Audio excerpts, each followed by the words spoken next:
Seja muito bem-vindo a mais uma aula do canal. Hoje nós vamos falar sobre as organelas. Organelas são estruturas ali que estão dentro das células. E nessa aula aqui a gente vai falar principalmente sobre as estruturas presentes nas células de eucariontes, beleza? Então vamos lá.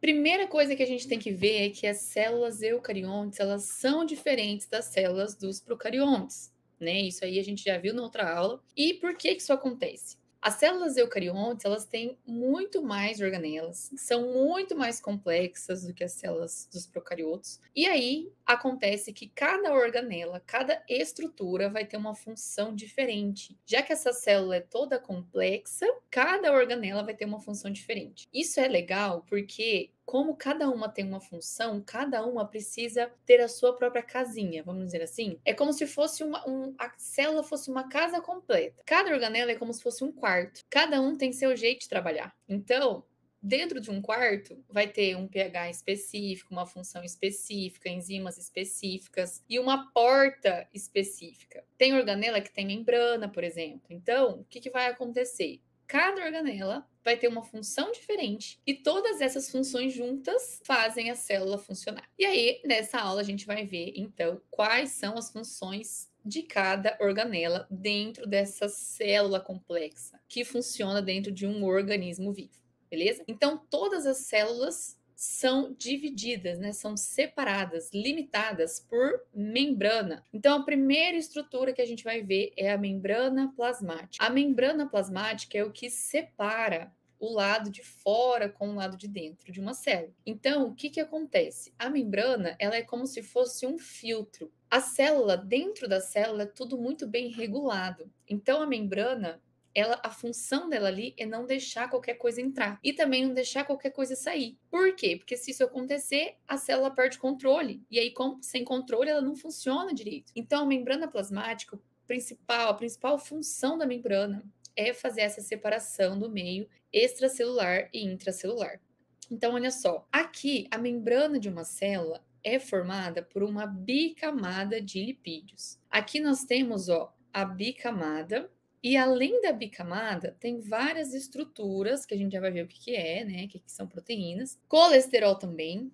Então, a principal função da membrana é separar o meio intracelular do meio extracelular. Do que é feito essa membrana plasmática? De uma bicamada de fosfolipídios. O que são fosfolipídios? Fosfolipídios são lipídios, então são moléculas ali formadas de ácidos graxos, que são lipídicos. E aqui nessa parte nós temos um grupo fosfato. O que é um grupo fosfato? O grupo fosfato ele é representado por esse fósforo aqui, fósforo ligados a oxigênios. Isso é um fosfato. Ou seja, nós temos lipídios, como os ácidos graxos, que estão ancorados numa molécula que tem fosfato. Por isso que chama fosfolipídio. Então, a membrana plasmática, ela é formada por duas camadas desse fosfolipídio, que é chamada então de bicamada fosfolipídica. Aqui, a gente sempre representa, né, pelas ilustrações, a estrutura da bicamada dessa forma. Então, a parte de dentro seria a parte hidrofóbica, ou seja, a parte lipídica, a parte de ácido graxo. E aqui do lado extracelular ou intracelular, que é onde tem contato com a água, então dentro da célula tem água, fora da célula tem água. Então, o que acontece? Os lados que ficam para o exterior são partes dessa molécula que gostam de água, que são as partes hidrofílicas, que são as partes polares desse fosfolipídio. Então aqui, por que é polar essa cabeça, né? A gente chama de cabeça polar, porque tem um monte de oxigênio, um monte de oxigênio, um monte de fosfato. Então isso faz com que essa parte da membrana fique ao redor, fique para fora, fique em contato com a água, porque essa parte é polar e a água é polar, então as duas vão se interagir muito bem. Porém, a parte que não gosta de água, ela se esconde, é a parte hidrofóbica. ou lipofílica, vamos dizer assim, né? Aqui nós temos, ó, a parte apolar voltado para dentro. Então, assim que fica, né, a bicamada de fosfolipídio. Um lipídio assim e é um lipídio de cabeça para baixo, basicamente, né? Por quê? Porque as partes polares vão sempre estar em contato com a água e a parte apolar escondida dentro dessa membrana, certo? Na membrana, ela também tem o papel de regular, né, quem entra e quem sai. E muitas vezes essas moléculas que entram e saem precisam de transportadores. Os transportadores são as proteínas. Então, as proteínas funcionam principalmente como canais, transportadores. São elas que vão permitir, muitas vezes, a entrada de alguma substância que está fora da célula para dentro. São elas que vão também liberar algo que a célula produziu para fora. Então, o que acontece? As proteínas também estão presentes na membrana. Então, tem várias proteínas presentes na membrana e as suas principais funções é deixar ali as substâncias formadas dentro da célula sair e as substâncias de fora da célula entrar, beleza? Além de proteína e lipídio, a célula também tem carboidrato. Lembra que eu falei que a membrana ela é formada de uma bicamada de lipídios? São duas camadas, então. Na camada mais de cima, que fica em contato com o meio extracelular, tem muito carboidrato. Por quê? Que a gente chama daí de glicoproteína, que são carboidratos ligados a proteínas, ou glicolipídios, carboidratos ligados a lipídios. Por que tem um monte de carboidrato ancorado, ligado na membrana da célula? Nesse caso, esses carboidratos, eles estão ali para dar informação para essa célula. Carboidratos ali é uma forma de uma célula se comunicar com a outra. Então, a célula não tem braço, não tem boca para conversar com as células ao redor. Tem estruturas na membrana da célula para reconhecer aquilo que está fora. Então, é como se esses carboidratos fossem antenas que reconhecem aquilo que está fora. Aqui, então, precisamos de carboidratos para a célula entender, muitas vezes, o que está chegando para ela, ou para a célula ter uma característica específica, como, por exemplo, o sistema BO do sangue. Sabe, já ouviu falar daquele sangue A, sangue B, sangue O? Quem dá essa característica são os carboidratos. Então, carboidratos que a pessoa que tem sangue A tem carboidrato ali do tipo A, entende? Consegue diferenciar o sangue dessa forma, porque o tipo de carboidrato da membrana dele é específico. Então, assim, a gente consegue diferenciar os tipos de sangue, beleza? Então, além de bicamada lipídica, então, além de lipídios, a membrana também tem proteína, que funciona como transportador, como canal, e também tem carboidrato, que funciona como comunicação, sinalização celular. Porém, tem algo muito legal que as células animais também possuem colesterol. Apenas as células animais. Vegetais não têm colesterol. Esse colesterol presente na membrana, ele faz parte de controlar a fluidez da membrana. O que seria a fluidez da membrana? A membrana de uma célula ela não pode ser rígida, dura, senão nada entra, nada sai e fica toda enrijecida, e também ela não pode ser muito molenga, né? Não pode ser uma ameba ali, porque nós estamos falando de uma célula. Então ela tem que ter uma fluidez muito sincronizada, muito regulada, e quem fornece a fluidez da membrana é o colesterol. Então o colesterol também é um lipídio que está presente na membrana. Beleza? Na membrana celular, na membrana plasmática. Próxima organela que nós vamos ver é o núcleo. O núcleo, cara, ele precisa ser muito bem protegido, porque ele carrega o material genético da espécie toda. Então, o núcleo, ele é protegido por uma membrana só dele. Além da membrana celular, que protege a célula, para proteger o material genético, que é o DNA, o núcleo também tem sua própria membrana. Então, aqui, ó, o núcleo é uma organela que protege o material genético, que protege o DNA. Então, o nosso DNA, né, ele é formado ali, ele está condensado na forma de cromossomos dentro do núcleo. Por que ele tem que estar condensado? Porque o DNA é uma estrutura imensa, gigantesca. Não dá para ele ficar solto assim como um fio enorme ali, livre, leve, solto. Não, ele precisa estar condensado, organizado, estruturadinho, bonitinho para caber dentro do núcleo, porque ele é uma estrutura gigante. Certo? Então, além do DNA, no núcleo também são formados RNAs, que são moléculas ali que vão interpretar o material genético, que vão interpretar o que o DNA está querendo dizer. beleza? Então, o núcleo ele tem esse papel de armazenamento da espécie, armazenamento da informação genética da espécie. Ou seja, nós estamos falando de uma espécie inteira. Então, é muito importante que esse material esteja muito bem protegido. Por isso que o núcleo também tem a sua própria membrana.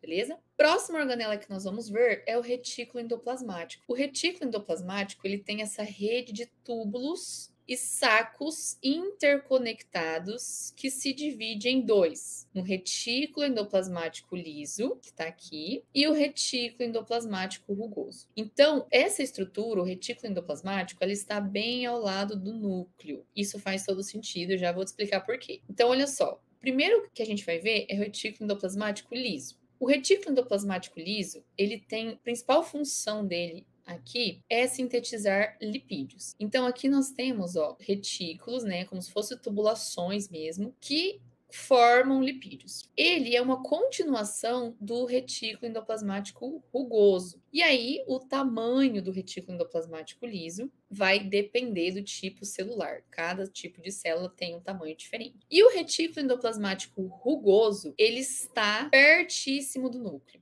Por quê? Porque ele realiza síntese de proteínas. Ou seja, o DNA, o gene que está ali no DNA, manda a célula produzir proteína. Quando tem esse comando de produzir proteínas, precisa ir para a maquinaria de produção de proteína. Então, é como se fosse que se o núcleo, né, com o DNA ali, a gente aperta um botãozinho, ó, vamos produzir proteína agora. Ah, então manda a fábrica rodar. Onde é a fábrica?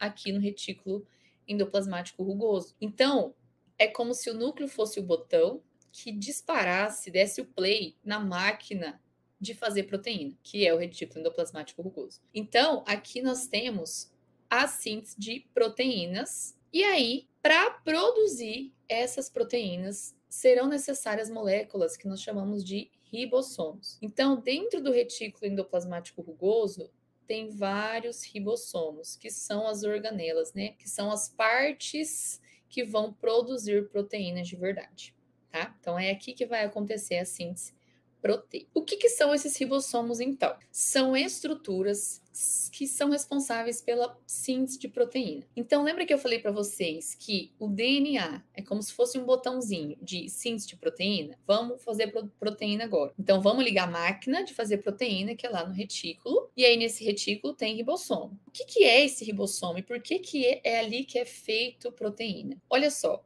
lá no DNA, quando o DNA manda produção de proteína acontecer, esse DNA ele forma RNA. Então, acontece lá todo o processo de transcrição e tradução, que a gente deixa para outra aula, mas aqui tem a formação de RNAs.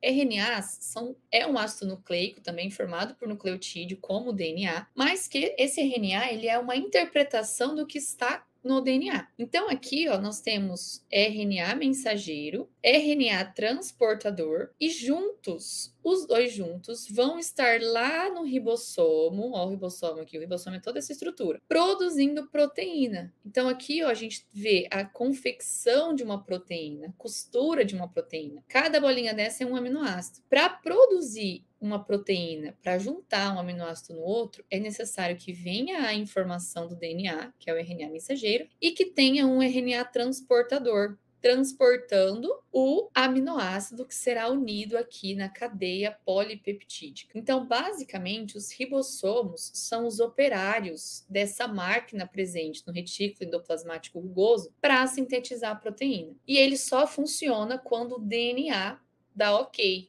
Aí o DNA produz o RNA mensageiro. Depois aqui, então, a gente tem a máquina funcionando para sintetizar a proteína junto com o RNA transportador, tá? Então, os ribossomos são estruturas presentes ali na célula e no retículo endoplasmático rugoso para a produção de proteínas. Estão presentes em todas as células, inclusive nos procariontes, tá? Mas vai depender também do tamanho.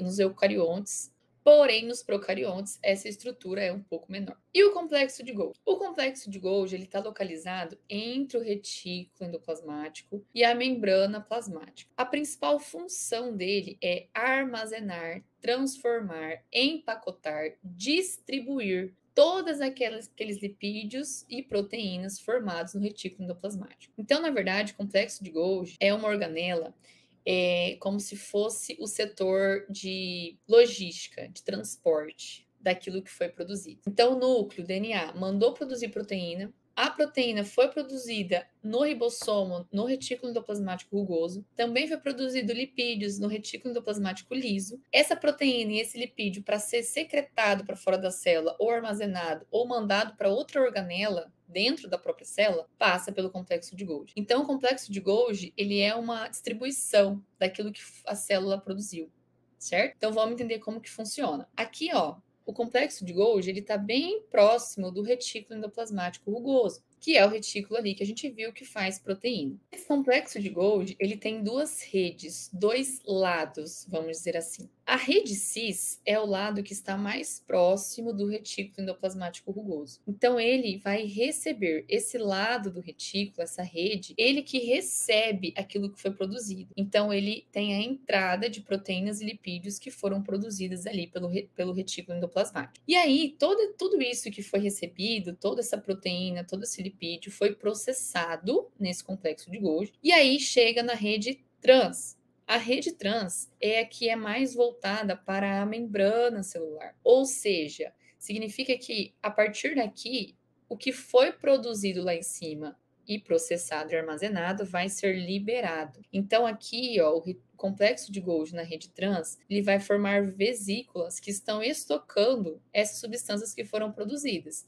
seja lipídio, seja proteína. Então nós temos organelas, essa organela, na verdade, né, é uma organela que produz uma vesícula para estocar, distribuir, transportar moléculas, substâncias que foram formadas ali por outras organelas dentro da célula. Isso é muito legal, né, porque você vê assim que é uma empresa completa, uma célula, na verdade. Tem toda a produção, aí tem a distribuição, aí vai para o estoque, que é aqui, depois vai liberação do transporte. Então, realmente, né, uma célula, a gente pode ver uma célula como uma empresa. Tem quem comanda, que é o núcleo, né, que manda produzir. Depois tem a produção em locais específicos, depois manda para o estoque, que é aqui, e distribuição, que também é aqui. Então é muito legal, né, conseguir visualizar isso. Depois a gente tem os lisossomos. Os lisossomos são organelas que têm enzimas hidrolíticas. O que são enzimas hidrolíticas? Enzimas que quebram, que digerem, que hidrolisam materiais incorporados pela célula por endocitose ou elementos da própria célula. Então, se tem algo externo que a célula absorveu e precisa ser degradado e digerido, são os lisossomos que vão atuar aqui. Porque aí ele libera essas enzimas hidrolíticas que vão lá picotar, digerir, degradar tudo aquilo que a célula absorveu por endocitose. Ou se a célula precisa degradar substâncias ou organelas que ela mesma tem, que a gente chama de autofagia, o lisossomo também libera essas enzimas para conseguir digerir tudo isso. Digerir todas as organelas, todas as proteínas, todas as substâncias que precisam ser digeridas ali para a célula conseguir fazer a autofagia. Depois existem os peroxissomos. Os peroxissomos são organelas principalmente de defesa, porque eles vão degradar moléculas tóxicas para as células. Eles também terão enzimas, igual lá nos lisossomos, que tem enzima hidrolítica. Porém, aqui as enzimas são oxidativas, elas vão quebrar, degradar substâncias tóxicas, como peróxido de hidrogênio. Peróxido de hidrogênio é um radical livre, né? Então, os peroxissomos precisam degradar essa substância que é formada naturalmente pelo nosso organismo, tá? Por isso que existe uma organela especializada em liberar enzimas que degradam esse peróxido de hidrogênio. Então, aqui tem como acontece essa reação, né? O peróxido de hidrogênio, junto com uma enzima catalase presente no peroxissomo, degrada esse peróxido de hidrogênio, transformando em água e oxigênio que a célula depois aproveita. Como é uma organela de defesa, uma organela de degradar substâncias tóxicas, alguns tecidos têm essa organela em maior quantidade, como é o caso do fígado e do rim. Então, aqui nesses órgãos, os peroxissomos também oxidam substâncias tóxicas absorvidas no sangue, como o etanol, como o álcool. Então, por isso que é muito importante os peroxissomos, né? Porque eles também degradam ali substâncias que a célula não consegue aproveitar e que, além disso, não são nutritivas e que, além disso, são tóxicas. Os peroxissomos, eles também realizam a beta-oxidação, que é a via de degradação de lipídios, né, de ácido graxo, para a obtenção de energia. Então, o peroxissomo, ele tem esse papel aí também de conseguir tirar, remover, extrair energia dos ácidos graxos através da beta-oxidação. Depois nós temos a mitocôndria. A mitocôndria é a organela preferida da bioquímica, porque é aqui que tem a maior produção de ATP. Então, a mitocôndria é a organela principal de síntese de ATP. É nela que acontece a descarboxilação oxidativa, ou seja, onde o piruvato é convertido em acetil-CoA para entrar no ciclo do ácido cítrico ou ciclo de Krebs, formar ATP através da fosforilação oxidativa, e é aqui também que acontece a beta-oxidação,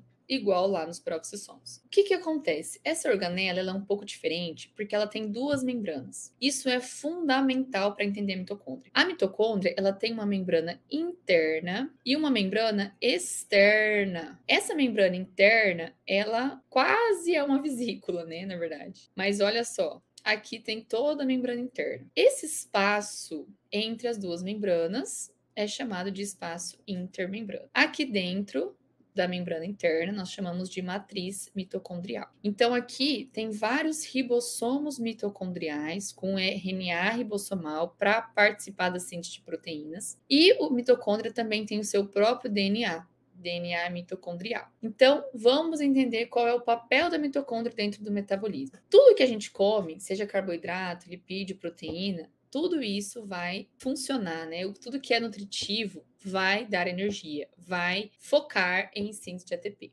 Então, a respiração celular ela vai acontecer através de 3 etapas. E aí, eu já dou um gancho aqui para outra aula que nós temos aqui sobre respiração celular, para a gente discutir melhor sobre isso lá, tá?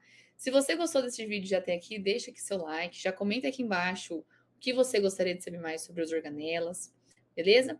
Olha só, aqui a respiração celular é o processo em que a célula tem de tirar energia dos alimentos, de tirar energia desses nutrientes. Então, a primeira coisa que uma célula faz, se chegou um carboidrato lá para ela, é a glicólise. Glicólise é uma via metabólica que acontece lá no citosol, que produz piruvato. Então, aqui já é um processo em que a gente consegue formar a molécula de energia através de um carboidrato como a glicose.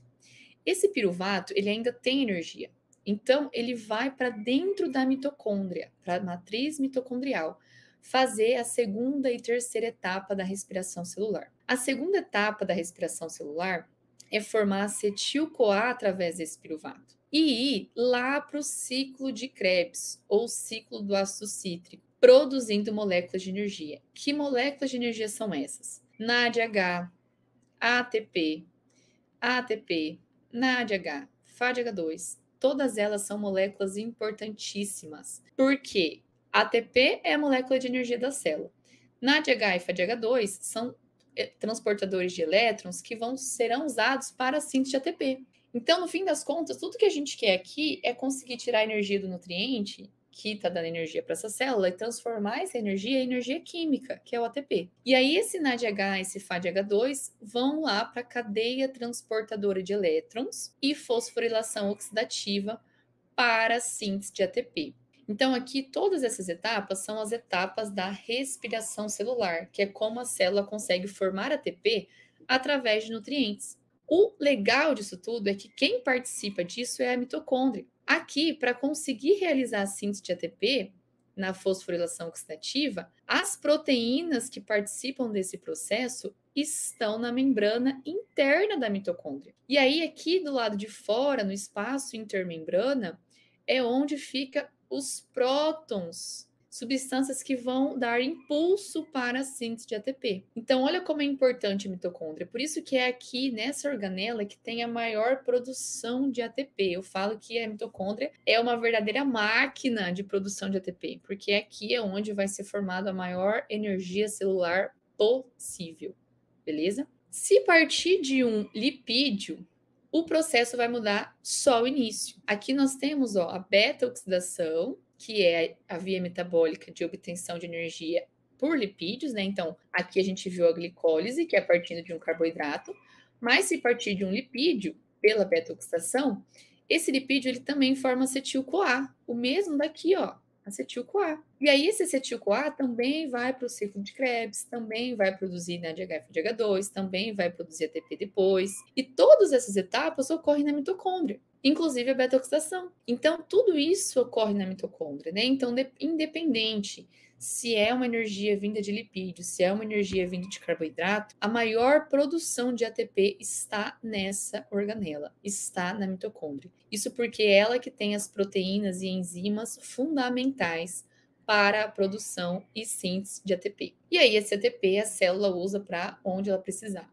né? Se for uma célula muscular, por exemplo, vai usar esse ATP para a contração muscular. Se for uma célula de digestão, vai usar esse ATP para digerir. Se for um neurônio, vai usar esse ATP para a produção do impulso nervoso. Então, é ali, né? Cada célula usa o seu ATP dependendo de qual é a função dessa célula. Por fim, o que a gente tem sobre as células? No citosol estão presentes, então, diversas organelas delimitadas por membrana e cada um vai ter o seu papel específico para fazer toda a célula funcionar bem funcionada. Então, na mitocôndria, onde tem mais produção de ATP, que a gente viu, os peroxissomos atuam ali como degradação de substâncias tóxicas, protegendo a célula. O complexo de Golgi é o complexo que vai receber lipídio e proteína que vieram lá do retículo endoplasmático liso e rugoso, vai distribuir, processar e mandar para quem precisar, ou para fora da célula, ou para outras organelas dentro da célula. O núcleo tem o material genético ali da espécie comandando a síntese de proteína através do RNA. E o lisossomo tem enzimas hidrolíticas que vão realizar a digestão de substâncias dentro da célula e digestão de substâncias que foram absorvidas pela célula. Beleza? Então, por hoje é isso. Espero que você tenha entendido mais sobre as organelas e eu vejo você na próxima aula. Não se esqueça de se inscrever no canal, porque toda semana tem aula nova por aqui. Um beijo, até mais!